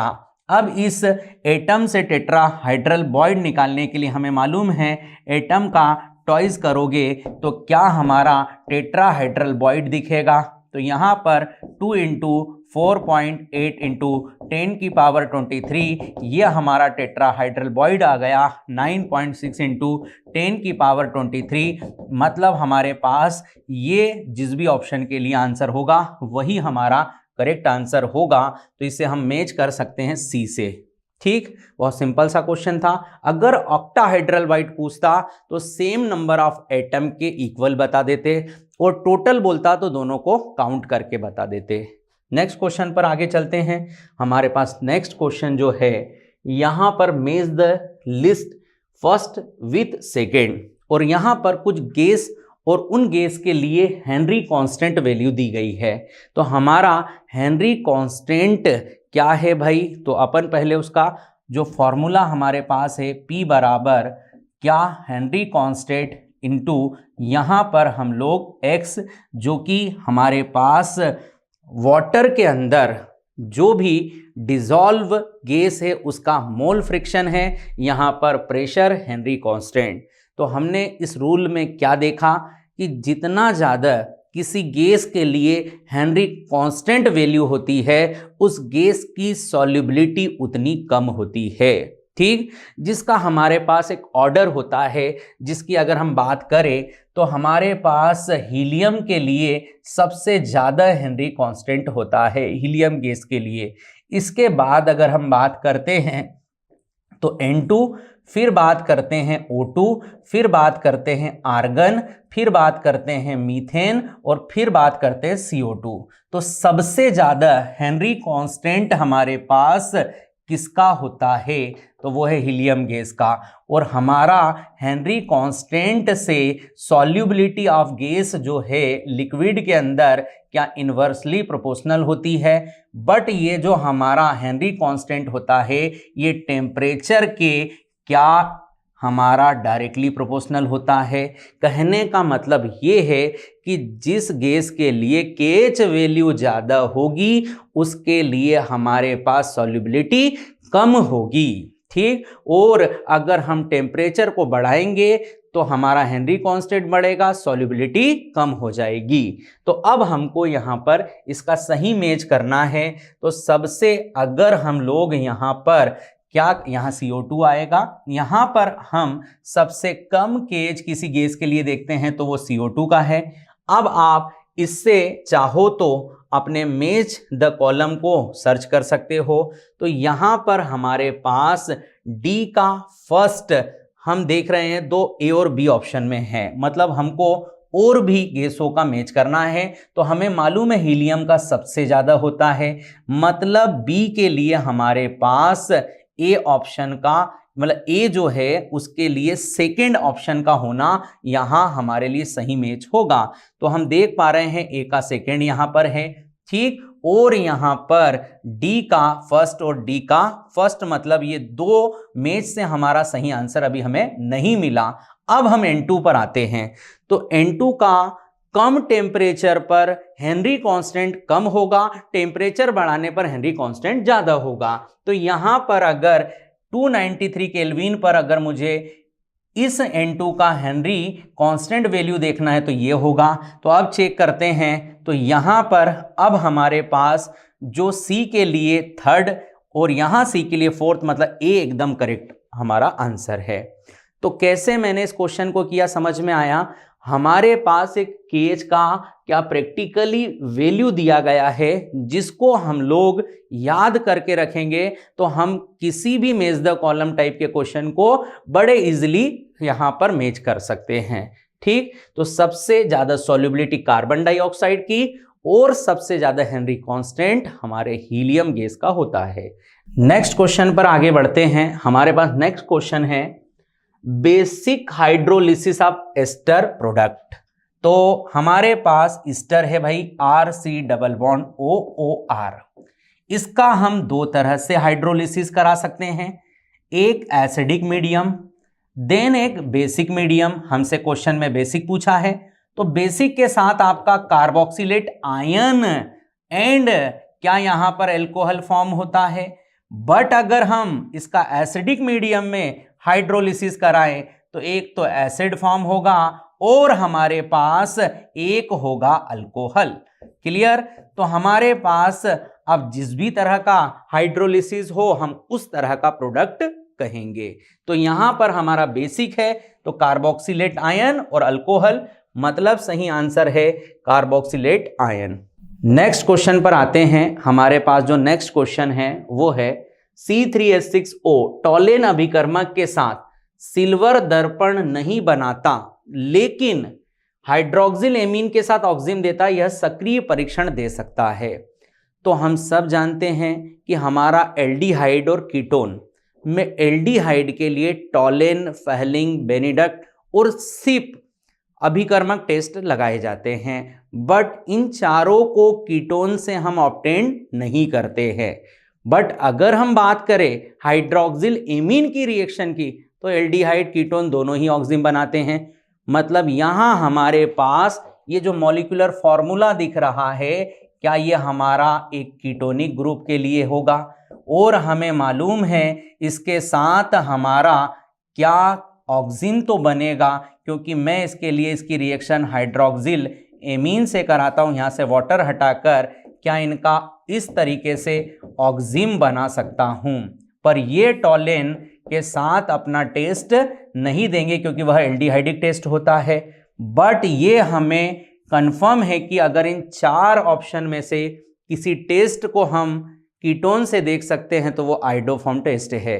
हमारा वे सारा कीटोन या वे सारा एल्डिहाइड जिनके CO ग्रुप पर एक मिथाइल की क्या हमारी चेन हो, उनसे हम आइडोफॉर्म टेस्ट ले सकते हैं। तो हमें यहाँ आइडोफॉर्म टेस्ट तो क्या इससे कंफर्म मिलेगा, बट फेहलिंग, सिप परीक्षण, कार्बिल एमीन, ये सारे हमारे क्या अलग, अर्थात ये एमीन या कुछ एल्डिहाइडिक टेस्ट है जो हमें एल्डिहाइड से ही मिलेंगे, कीटोन से नहीं मिलेंगे। इसका करेक्ट आंसर हमारा आइडोफॉर्म टेस्ट होगा।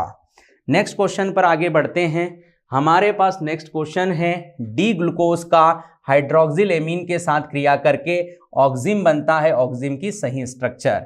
तो सबसे पहले तो हमें ग्लूकोज का सही स्ट्रक्चर फॉर्म करना है।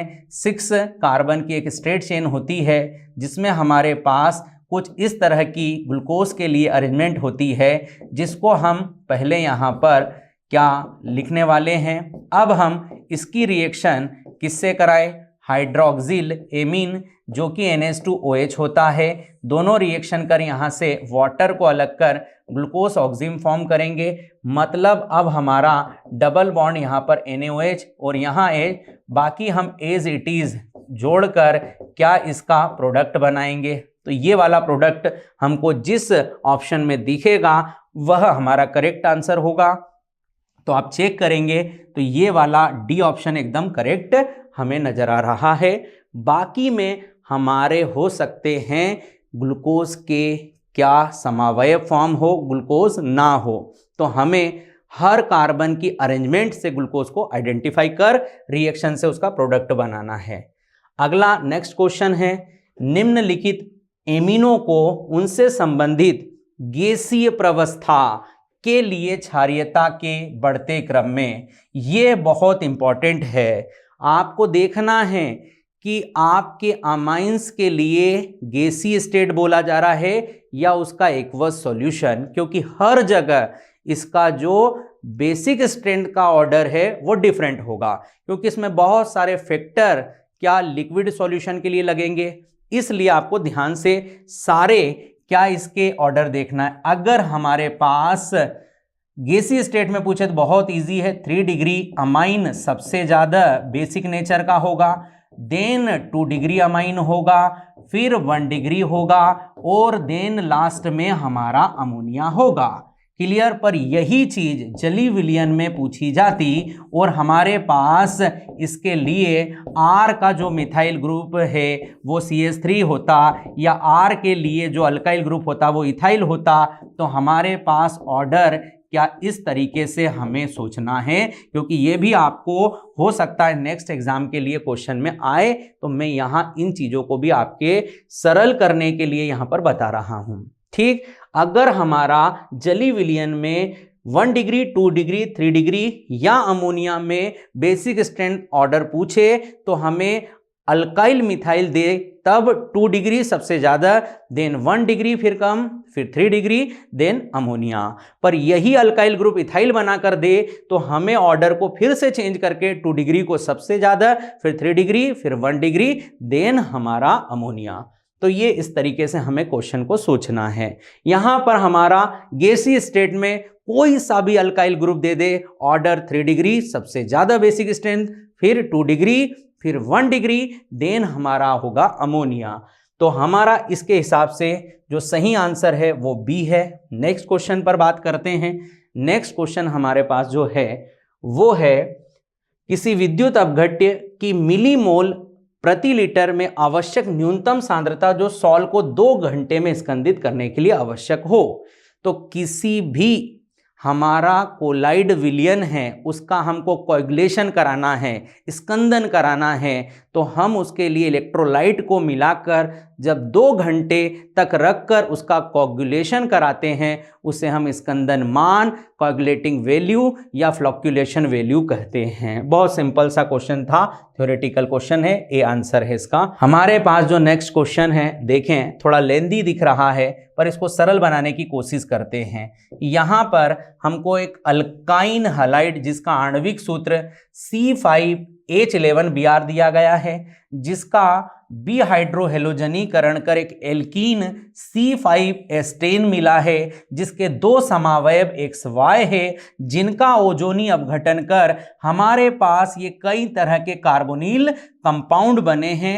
हमें अल्किल हैलाइड का आइडेंटिफिकेशन करना है। तो भाई सबसे पहले हमको ओजोनी अपघटन कर एल्कीन को पहचानना है, देन उसके बाद हम हमारे हैलाइड को पहचानेंगे। तो यहां पर हम सब जानते हैं कि कोई भी अल्कीन का ओजोनी अपघटन हम ओजोन जिंक वाटर लेकर कराते हैं, जिससे हम रिडक्टिव ओजोनोलिसिस कहते हैं। ऐसा कर हमारा कार्बोनिल प्रोडक्ट बनता है और हम इस कार्बोनिल प्रोडक्ट से अपने एल्कीन पर भी पहुंच सकते हैं। जैसे हमारे पास पहला ओजोनोलिसिस कर क्या एक तो एथेनॉल बनाया गया और एक एसीटोन बनाया गया। अब हम यहां पर क्या इन दोनों डबल बॉन्ड को हटाकर इन कार्बन से इनको डबल बॉन्ड से कनेक्ट करके एल्कीन सोचेंगे। तो आप देखेंगे तो यहां पर CH3 CH double bond C CH3 CH3 ये आपका क्या एक एल्कीन बन गया। सेकंड के लिए आपको क्या यहां पर CH3 यहां पर CH CH3 C double bond O और यहां पर H मिला है और एक फॉर्मेल्डिहाइड मिला है, जिसके आपने एक बार फिर से इन ऑक्सीजनों को यहां से हटाकर क्या इन दोनों कार्बन पर डबल बॉन्ड कनेक्ट किया है।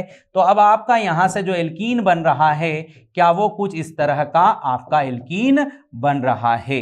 क्लियर। अब आपको इन एल्कीन का क्या हेलोजन से रिएक्शन कर क्या हलाइड बनाकर आपको आपके क्वेश्चन का आंसर देना है।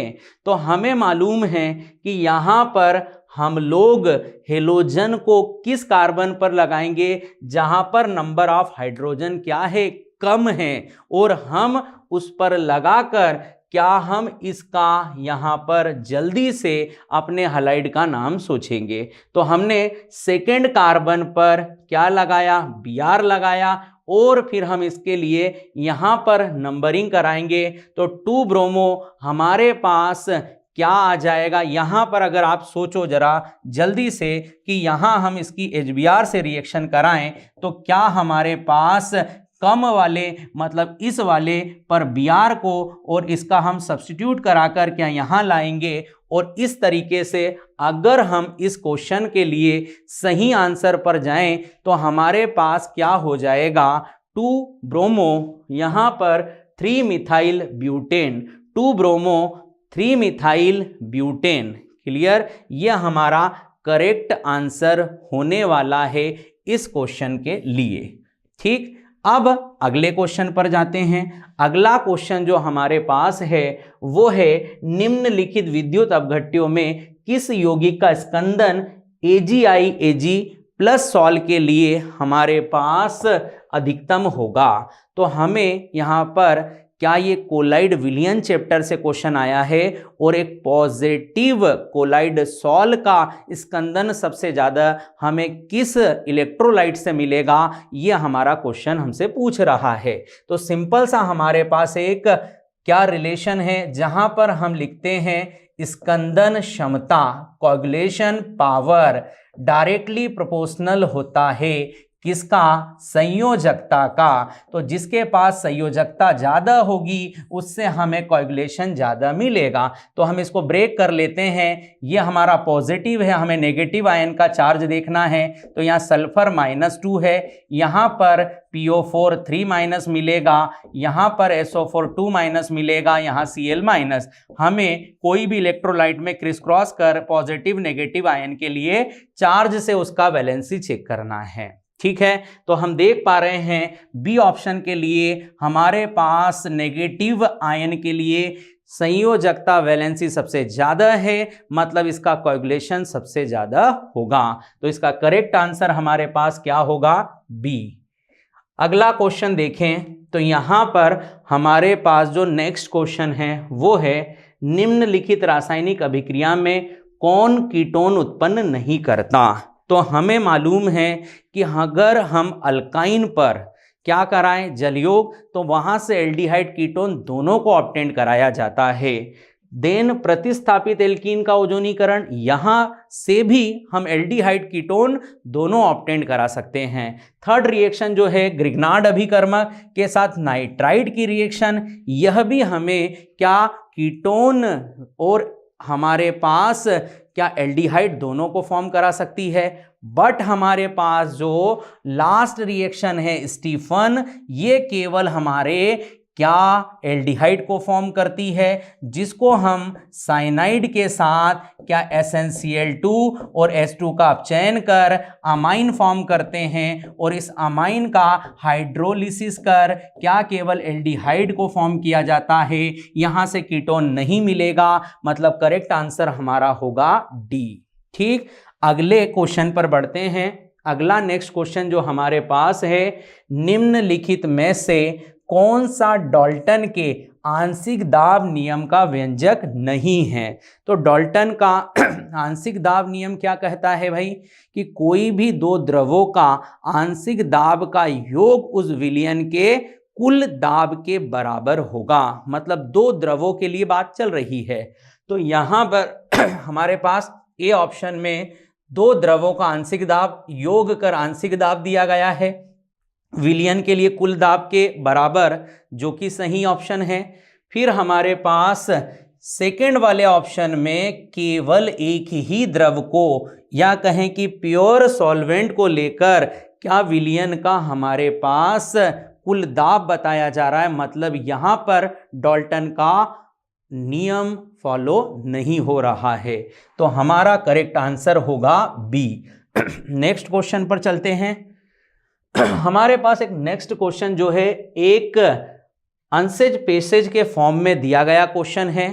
तो हम इसको जल्दी से रीड कर क्या हमारे दिए गए इसके आधार पर क्वेश्चनों के आंसर को हम देखते हैं। तो यहां पर दिया है संक्रमण धातुएं बहुत बड़ी संख्या में संकुल सहसंयोजक यौगिकों का निर्माण करती है, जिनमें धातु परमाणु ऋणायनों का उदासीन अणुओं के साथ जुड़ा होना संयोजकता आबंध सिद्धांत इसके निर्माण, व्यवहार और ज्यामिति आकार की व्याख्या करता है।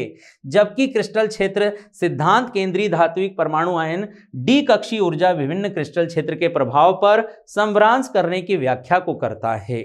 मतलब हमें कुल मिलाकर उपसंयोजी यौगिकों को किस प्रकार से बनाया गया है उस पर चर्चा की गई है। उस पर आधारित हमारे क्वेश्चनों को हम आगे देखते हैं। तो हमारे पास पहला जो क्वेश्चन है वह है टू कॉम्प्लेक्स निकल have same geometry but different magnetic behaviour. तो आइए हम बात करते हैं। तो यहां पर हमारे पास जो निकल पहला हमारा ऑप्शन है CN4 का, यहां पर 2-, तो यहां पर अगर हम बात करें इस निकल के लिए तो ये जो निकल है इसका ऑक्सीडेशन नंबर जब हम यहां से फाइंड कराएंगे तो +2 आएगा। और हमारे पास ये स्ट्रॉन्ग लिगेंड है।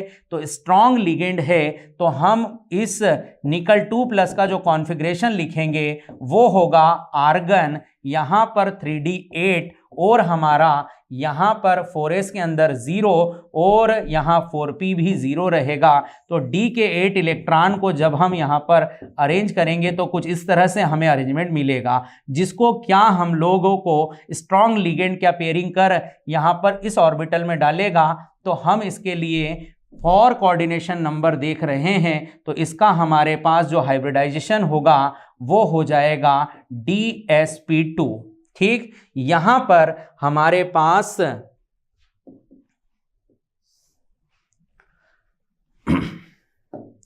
नेक्स्ट क्वेश्चन देखें हमारे पास जो है। तो नेक्स्ट क्वेश्चन हमारे पास निकल के दो संकुल की ज्यामिति समान है लेकिन चुंबकीय गुण भिन्न है, इस पर हमको क्वेश्चन पूछा है। तो हम यहां पर अगर ए ऑप्शन की बात करें तो निकल का चार्ज निकालेंगे +2 आएगा। तो निकल +2 के लिए अगर हम कॉन्फ़िगरेशन लिखते हैं तो आर्गन आएगा 3D8 हमारा 4s वैकेंट है, 4p वैकेंट है, देन 4d वैकेंट है। अगर हम D के 8 इलेक्ट्रॉन को इसमें अरेंज करते हैं 1 2 3 4 एंड 5 तो हमारे पास यहाँ पर क्या इस तरीके से 8 इलेक्ट्रॉन को अरेंज किया जाएगा। अब चूंकि हमारा लिगेंड जो है बेटा क्या एक स्ट्रॉन्ग लिगेंड है, तो स्ट्रॉन्ग लिगेंड यहाँ पर क्या कराएगा पेयरिंग। तो ये वाला इलेक्ट्रॉन हम यहाँ शिफ्ट कराएंगे तो हमारे पास D के लिए जो कॉन्फ़िगरेशन बनेगा क्या वो कुछ इस तरीके से यहाँ रहने वाला है। ठीक, अब हमारे पास एक D एक S और 2p लेकर यहाँ हमारा हाइब्रिडाइजेशन DsP2 आएगा। अगर हम इसके नेचर की बात करें तो ये हमारा एक डायमैग्नेटिक नेचर का होगा। नेक्स्ट पर बात करते हैं। हमारे पास यहाँ पर क्या निकल का ऑक्सीडेशन स्टेट 0 है। तो यहाँ पर हमारा आर्गन क्या 4s2 3D8 और 4p हमारा वैकेंट है। अगर मैं इसके D इलेक्ट्रॉन को अरेंज करूं तो यहाँ पर हमारे ये D के 8 इलेक्ट्रॉन इस तरीके से फिल किए जाएंगे। अब हमारा 4s के दोनों इलेक्ट्रॉन को स्ट्रॉन्ग लिगेंड क्या यहाँ शिफ्ट कराएगा और अब हमारा कोऑर्डिनेशन नंबर कितना है 4। तो हम 4s का 1 और 4p का 3 यहाँ से क्या ये जो है वैकेंट ऑर्बिटल लेकर इसका हाइब्रिडाइजेशन sp3 बनाने वाले हैं। अब हमारे पास सी जो ऑप्शन है वहां पर निकल का ऑक्सीडेशन नंबर एक बार फिर से +2 आने वाला है। तो आर्गन हमारे पास 3D8 और 4s के पास 0, 4p 0 रहने वाला है, 4d 0। तो d के 8 इलेक्ट्रॉनों को अपन इस तरीके से अरेंज करने वाले हैं 1 2 3 4 एंड 5 6 7 8। अब हमारे पास जो लिगेंड है आप देख सकते हो क्लोरीन है जो कि वीक लिगेंड है, तो यहाँ पेयरिंग नहीं होगी, मतलब S का 1 और P का 3 हम यहाँ पर ऑर्बिटल लेकर इसका हाइब्रिडाइजेशन sp3 बनाएंगे। क्लियर। लास्ट हमारे पास है निकल 6, तो इसके लिए तो हमारे पास क्या हाइब्रिडाइजेशन डिफरेंट टाइप का हो जाएगा, तो हम इसको यहां से नहीं भी सोचेंगे तो काम हो जाएगा। अब आपका क्वेश्चन क्या है, जिनका संकरण सेम हो पर उसका चुंबकीय नेचर डिफरेंट हो। तो यहां पर देखो तो ये जो है आपका निकल, हमारा जो कार्बोनिल का टेट्रा फॉर्म है ये कैसा है, डायमैग्नेटिक नेचर का है, बट Cl के साथ ये क्या है, पैरामैग्नेटिक है, बट दोनों का हाइब्रिडाइजेशन क्या है, सेम। तो हमारे पास इसके लिए करेक्ट आंसर क्या बी और सी वाला ऑप्शन होने वाला है, मतलब इसका सही आंसर हमारे लिए सी होगा। नेक्स्ट क्वेश्चन पर चलते हैं। नेक्स्ट क्वेश्चन हमारे पास है, निम्न संकुलों में कौन सा युग्म केंद्रीय धात्विक आयन के संकरण के लिए सही मिलान नहीं करता है। ठीक, तो आप यहां देखो तो यहां निकल के साथ लिगेंड का जो कोऑर्डिनेशन नंबर है 6 के लिए sp3d2 बिल्कुल करेक्ट है। फिर यहां पर हमारे पास कोबाल्ट के लिए फिर से लिगेंड का जो कोऑर्डिनेशन नंबर है वो 6 के लिए sp3d2 बिल्कुल करेक्ट है। यहां पर हम लोग बात करें तो कॉपर के लिए हमारे पास कोऑर्डिनेशन नंबर कितना है, 4 स्ट्रॉन्ग लिगेंड के साथ क्या dsp2 बनाएगा, बिल्कुल करेक्ट है। अब हमारे पास मैग्नीज का कोऑर्डिनेशन नंबर 4 है, बट एक वीक फील्ड लिगेंड है, तो वीक फील्ड के साथ dsp2 नहीं आएगा, यहां पर आएगा आपका sp3, जो कि क्या ये मेज गलत है, मतलब यही हमारा करेक्ट आंसर है। ठीक, आगे बढ़ते हैं नेक्स्ट क्वेश्चन पर। नेक्स्ट क्वेश्चन है, among the following ion which is should have the highest magnetic moment value. तो सिंपल सा हमारा क्वेश्चन है, मैग्नेटिक जो मोमेंट वैल्यू है उसका फॉर्मूला होता है √n+2 बोर मैग्नेटॉन, और ये जो है हमारा अनपेयर्ड इलेक्ट्रॉन नंबर है, जितना ज़्यादा होगा हमारा जो चुंबकीय आघूर्ण है उतना ज़्यादा, मतलब जिसके पास अयुग्मित इलेक्ट्रॉन संख्या ज़्यादा क्या उसके चक्रण चुंबकीय आघूर्ण का वैल्यू ज़्यादा। तो हम फटाफट यहाँ पर सभी के लिए क्या अनपेयर्ड इलेक्ट्रॉन निकालें, तो यहाँ पर निकल का हमारे पास ऑक्सीडेशन नंबर +2 है, मतलब यहाँ आर्गन इसका 3d8 होता है, और 3d8 के साथ अगर हम बात करें अनपेयर्ड इलेक्ट्रॉन की तो हमारे पास यहाँ अनपेयर्ड इलेक्ट्रॉन 2 है। क्लियर। अब हम MnCN6 के लिए बात करें तो Mn का हमारे पास जो क्या है एटॉमिक नंबर 25, और इसका हमारे पास Mn2 प्लस ऑक्सीडेशन नंबर आने वाला है। तो यहाँ पर हम आर्गन और इसके लिए कॉन्फ़िगरेशन बनाएं Mn के लिए, तो हमारे पास D में क्या 3 इलेक्ट्रॉन, यहाँ पर Mn 25 है, 4s2 हमारा 3D क्या होगा 3, तो 3 के लिए हमारे पास अनपेयर्ड इलेक्ट्रॉन कितना आ रहा है 3। अब क्रोमियम अमोनिया का हमारे पास होल 6 है, अगर हम क्रोमियम के लिए ऑक्सीडेशन नंबर बनाएं तो +3 होगा, और क्रोमियम के लिए हम कॉन्फ़िगरेशन लिखेंगे आर्गन 4s से 1 जाएगा और बचे 2d से जाएंगे तो 3d3 रहेगा, जिसके लिए हमारे पास फिर से अनपेयर्ड इलेक्ट्रॉन का जो नंबर आता है वो 3 आता है, यहाँ पर 3, और निकल के लिए 2। अब बचता है हमारे पास कोबाल्ट, इसका ऑक्सीडेशन नंबर आया 3, और यहाँ पर हम इसके क्या 3 के बाद तो एटॉमिक नंबर 27 से 3 इलेक्ट्रॉन निकाले तो 24 बचता है, जिसके लिए हम 4s से क्या 2 निकालने के बाद 1 कहाँ से निकालेंगे D से, तो 24 के साथ हम अगर इसका कॉन्फ़िगरेशन लिखें तो आर्गन और यहाँ पर हमारा 3D के लिए अगर हम बात करें कितना इलेक्ट्रॉन, तो 6 रहेगा, और यहाँ पर 6 के लिए अगर हम कॉन्फ़िगरेशन लिखे तो 1 2 3 4 एंड 6, तो नंबर ऑफ अनपेयर्ड इलेक्ट्रॉन 4, मतलब हमारे पास आंसर आ चुका है कि सबसे ज़्यादा अनपेयर्ड इलेक्ट्रॉन कहाँ पर है, तो डी के लिए। नेक्स्ट क्वेश्चन पर बात करता हूँ। नेक्स्ट क्वेश्चन देखें, एक कंपाउंड दे रखा है जिसके लिए हमको आइसोमरिज्म पहचानना है। तो बहुत सिंपल सा इसका हमारा आंसर है, जब हमारे पास मेटल के साथ A2B2 अरेंजमेंट हो तो हम लोग इसके लिए क्या GI अर्थात जियोमेट्रिकल आइसोमर बना सकते हैं। ये हमारा इजीली सिस ट्रांसफॉर्म में हमको मिलेगा। तो इसका आंसर हमारे लिए फर्स्ट ऑप्शन ही हमारा सही मैच है। नेक्स्ट क्वेश्चन पर बात करते हैं। तो नेक्स्ट क्वेश्चन हमारे पास क्या मैच द कॉलम का है, और मैच द कॉलम का सबसे सिंपल और सही तरीका यही है कि अगर हम मैच करने पर कुछ आंसर से ही हमारे सही ऑप्शन को ढूंढ लें, बहुत अच्छा है। तो हम सब जानते हैं Mn के लिए, Mn2+ के लिए कलर कौन सा होता है, पिंक। अब 4 ऑप्शन में आप ढूंढ सकते हैं कि आपका A के लिए 4th किस ऑप्शन में है। तो यहाँ पर 2nd है, यहाँ पर 4th है, मतलब ये सही लग रहा है। यहाँ पर 2nd है, यहाँ पर 3rd है, मतलब एक ही ऐसा ऑप्शन है जहाँ पर हमारा करेक्ट मैच है। मतलब अब बिना हमें क्या देरी करे अपने आंसर को लगा देना है। ठीक, बाकी भी आप मैच करोगे तो फिर बिल्कुल सही आपको क्या आयरन के लिए यहाँ पर येलो मिल जाएगा, निकल के लिए आपको ग्रीन मिल जाएगा, और कॉपर के लिए ब्लू मिल जाएगा। ठीक, आगे बढ़ते हैं। नेक्स्ट क्वेश्चन फिर से हमारा एक क्या अनसेज पेसेज टाइप क्वेश्चंस है, देखें उसको। तो जब एक एलिफेटिक एरोमेटिक हाइड्रोकार्बन से क्रमशः एक हाइड्रोजन परमाणु का OH समूह द्वारा प्रतिस्थापित किया जाता है एल्कोहल फिनॉल हाइड्रोकार्बन एक हाइड्रोजन एल्कोक्सी एरलॉक्सी समूह प्रतिस्थापन से ईथर बनाते हैं, तो एल्कोहल और फिनॉल को 2 भाग होते हैं, एल्किल एरिल दूसरा हाइड्रोक्सिल समूह। एल्कोहल फिनॉल के गुण प्राथमिक रूप से हाइड्रोक्सिल समूह के कारण होते हैं।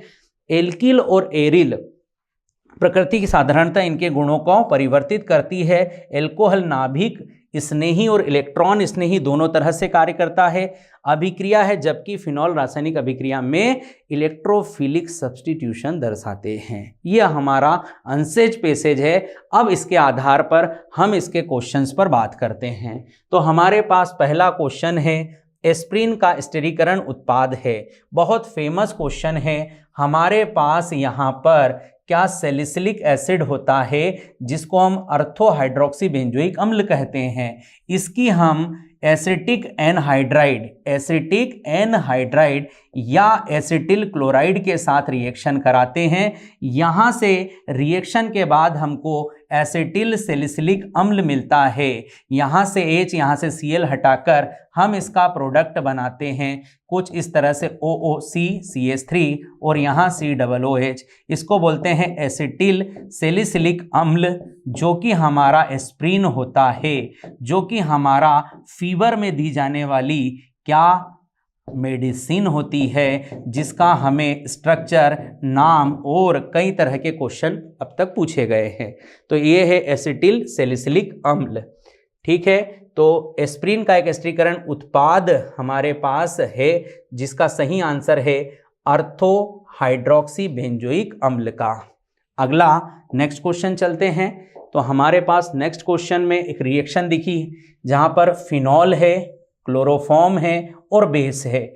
ये एक बहुत फेमस रिएक्शन है जिसमें हम सैलिसिल्डिहाइड बनाते हैं। अगर कार्बन टेट्राक्लोराइड आ जाता तो हम सैलिसिलिक एसिड बनाते हैं। ये हमारा रिमर टिमर रिएक्शन है जिसका इंटरमीडिएट हमारे पास डाइक्लोरोकार्बीन होता है, और ये हमारा क्लोरोफॉर्म का एक बहुत इंपॉर्टेंट रिएक्शन है। तो इसका आंसर हम सीधा ही राइमर टाइमर रिएक्शन के लिए दे सकते हैं। नेक्स्ट क्वेश्चन हमारे पास जो है वो एक स्ट्रक्चर है जिसका हमको क्या IUPAC नेमिंग कराना है। तो हमारे पास एक क्लोज्ड चेन है, एक ओपन चेन। ओपन चेन में हमारा PFG है, मतलब हमें यहाँ से PCC बनाना है। तो ये हमारा 3 कार्बन का पीसीसी है, यहां से हमने नंबरिंग करा दी। 2 पर हमारा प्रतिस्थापी फिनाइल है और 2 पर ही हमारा पीएफजी है, तो इसका नाम है 2 फेनिल। 3 कार्बन का पीसीसी प्रोपेन और 2 नंबर के कार्बन पर OH है अर्थात ऑल, तो नाम हो जाएगा 2 phenyl propane 2 ol. Next question पर आते हैं। नेक्स्ट क्वेश्चन है, नीचे A से D तक कुछ यौगिक दिए गए हैं, इनको क्वथनांक के बढ़ते हुए क्रम में, तो हम सब जानते हैं बॉइलिंग पॉइंट का हम डायरेक्टली प्रोपोर्शनल रिलेशन देते हैं हाइड्रोजन बॉन्डिंग से, और हाइड्रोजन बॉन्डिंग अब्सेंट है तो वहां पर हम वैन डर वाल फोर्स, और वैन डर वाल फोर्स को मॉलिक्यूलर वेट के इन्वर्सली प्रोपोर्शनल देखा जाता है। तो आपको पहले चेक करना है किसी कंपाउंड में हाइड्रोजन बॉन्डिंग तो नहीं है। अगर हाइड्रोजन बॉन्डिंग है तो सबसे ज़्यादा हमें बॉइलिंग पॉइंट क्या उसी का देखना है। तो जैसे कि पेंटेन हमारे पास 1 ऑल है, यहाँ पर अगर हम पेंटेन का स्ट्रक्चर सोचें तो 5 कार्बन का हमारा क्या यहाँ अल्कोहल है और यहाँ OH है, तो यहाँ पर हाइड्रोजन बॉन्डिंग है। मतलब फिर हम अगले ऑप्शन पर चलते हैं, एन ब्यूटेन, मतलब हमारा 4 कार्बन का एल्केन है, कोई हाइड्रोजन बॉन्डिंग नहीं है। पेंटेन 1 ऑल, मतलब हमारे पास यहाँ पर 5 कार्बन का सिंपल एल्डिहाइड है, इसके लिए भी कोई हाइड्रोजन बॉन्डिंग नहीं है। फिर एथॉक्सी एथेन, एथॉक्सी एथेन हमारा एक ईथर है 4 कार्बन का, जिसके लिए भी कोई हाइड्रोजन बॉन्डिंग नहीं है। तो अब हम सबसे पहले तो ए ऑप्शन के लिए सबसे ज़्यादा बॉइलिंग पॉइंट कहेंगे, क्योंकि रीजन है इसमें हाइड्रोजन बॉन्डिंग प्रेजेंट है। अब बचे को क्या वैन डर वाल फोर्स से देखा जाएगा, जो कि उनका मॉलिक्यूलर वेट बताएगा कि किसका बॉइलिंग पॉइंट ज़्यादा है। तो फिर हमारे पास आ जाएगा पेंटेन 1 ऑल, फिर आ जाएगा एथॉक्सी एथेन, देन आखिरी में आएगा ब्यूटेन। तो सबसे कम हमारे लिए क्या ब्यूटेन होने वाला है, और उससे ज़्यादा एथॉक्सी एथेन, उससे ज़्यादा पेंटेन 1 ऑल, सबसे ज़्यादा हमारा पेंटेन 1 ऑल। ठीक, तो बहुत सिंपल सा क्वेश्चन है। आपको कभी भी बॉइलिंग पॉइंट के ऊपर क्वेश्चन आएगा, आपको इसी कंसेप्ट को सोचना है। नेक्स्ट क्वेश्चन पर आता हूं। नेक्स्ट क्वेश्चन हमारा एक रिएक्शन है, जिसमें अपने को इस रिएक्शन के लिए ए और सी आपस में किस तरह का रिलेशन रखते हैं वो देखना है। तो हमारे पास क्या एसिटेल्डिहाइड है, जिसकी रिएक्शन हम ग्रिग्नार्ड रिएजेंट साथ में हाइड्रोलिसिस कर क्या इस रिएक्शन को प्रोडक्ट के लिए लेकर जाएंगे। तो यहाँ से हमारा बॉन्ड शिफ्टिंग होगा पार्शियल नेगेटिव पार्शियल पॉजिटिव। तो इसके लिए हमारे पास यहाँ पर CH3O MgBr और यहाँ H, इसका आगे हाइड्रोलिसिस कराओगे तो आपका सेकेंडरी अल्कोहल बन जाएगा। यहाँ पर आपका क्या बन गया, सेकेंडरी अल्कोहल। अब इस सेकेंडरी अल्कोहल का आप H2SO4 के साथ हीट कराओगे तो यहाँ पर इसका क्या निर्जलीकरण होगा, क्या हो जाएगा, निर्जलीकरण। मतलब ये आपका CH3CH, यहाँ पर आपका क्या कोई अल्कीन फॉर्म होगा, क्या फॉर्म होगा, एल्कीन। क्योंकि अल्कोहल का हम जब निर्जलीकरण डिहाइड्रेशन कराते हैं तो वह अपना एक वाटर मॉलिक्यूल अलग कर देता है। अब हम इस रिएक्शन में हाइड्रोबोरेशन ऑक्सीडेशन कराते हैं, जो कि पेरोक्साइड की प्रेजेंस में होता है। यह हमारा एंटी मार्कोनिकॉफ की तरह होता है, मतलब हमारा OH ग्रुप उस डबल बॉन्डेड कार्बन पर जाएगा जहां पर हाइड्रोजन ज्यादा हो, मतलब हमारा फर्स्ट कार्बन पर। अब हम देखें तो ये हमारा एक क्या फर्स्ट कार्बन OH ग्रुप वाला कंपाउंड है, ये हमारा एक सेकेंड कार्बन वाला हमारा क्या है, सेकेंडरी कार्बन पर लगा OH है।